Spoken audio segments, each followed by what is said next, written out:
Hello everybody, this is Sarah Shaler and this is my needs assessment presentation for the Arizona State University macro practice class. The purpose for my needs assessment was to explore statewide statistics and conduct interviews with social service agencies in order to collect information on children that are abused and neglected and the services that are available to them in order to try to find out where those services fail and the children fall between the cracks. These are just a few statistics from the Kansas Department of Children and Families that I used for my research. In 2015, 59% of cases involve physical abuse, neglect, or some other form of maltreatment. The average age of service is between birth and 5 years old, and the primary reason for removing a child from the home was physical abuse. Also in 2015, there were 6,517 children in foster care throughout the state, and 919 of those children were in Sedgwick County. The average length of stay for a child in foster care was 33 months. For my data collection process, I contacted each one of the agencies that I wanted to work with for my interview process, and my initial phone call was fielded by an initial contact person, and I was directed either to a supervisor or a director and was able to speak with them about my project and its purpose. And once they agreed to participate, I collected their email, which was the preferred form of communication, and that's how the formatted interview questions were delivered and received. The agencies I chose were the Kansas Children's Service League, the Wichita Children's Home, and the local branch of court-appointed special advocates for Sedgwick County. I chose all of these agencies because they share the common practice of protecting and advocating for children, and also because they are services that are responsible for and or are involved in providing services for abused and neglected children as well as their families.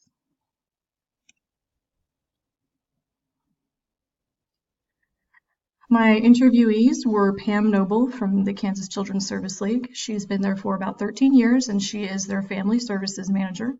Haley Gross from the CASA of Sedgwick County. She's been there for 3 years and she's their court program manager. And I attempted to interview Laura Kelly from the Wichita Children's Home. She's their director of communications and grants, but unfortunately due to work constraints, she was not able to complete her interview.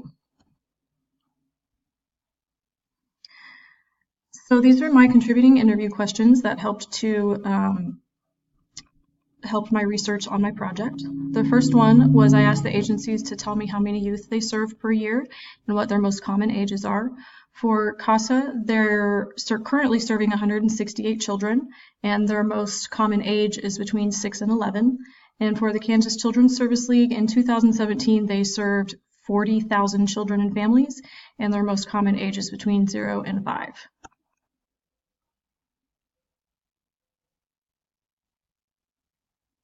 My second question that was contributing to my research was I asked the agencies to address existing trauma in the child that they may be serving and how those experiences are handled.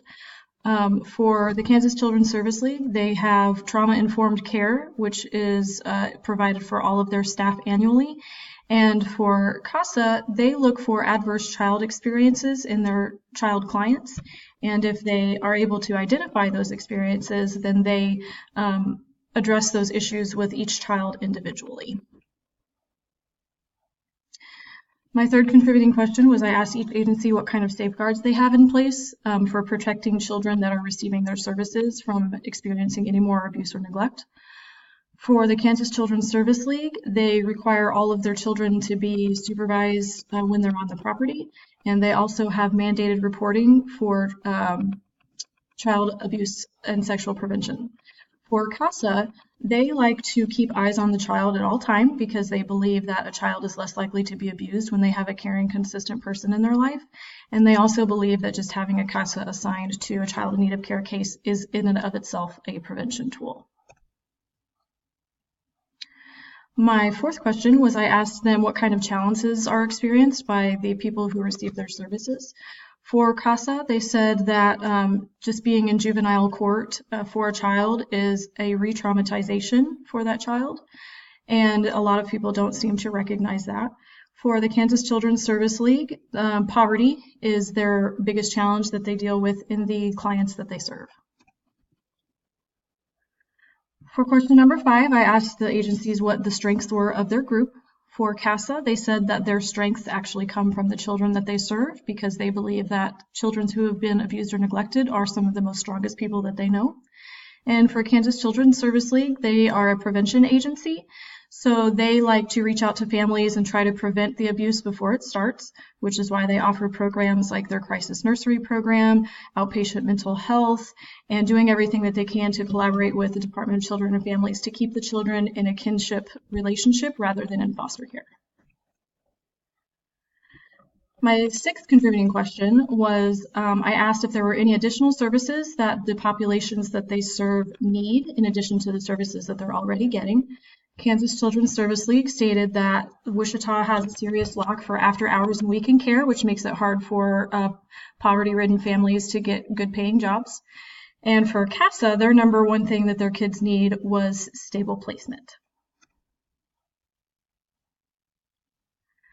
So the 3 themes that I pulled from my interviews was that eyes on the child is the number one safeguard. Trauma and poverty are the 2 most prominent challenges.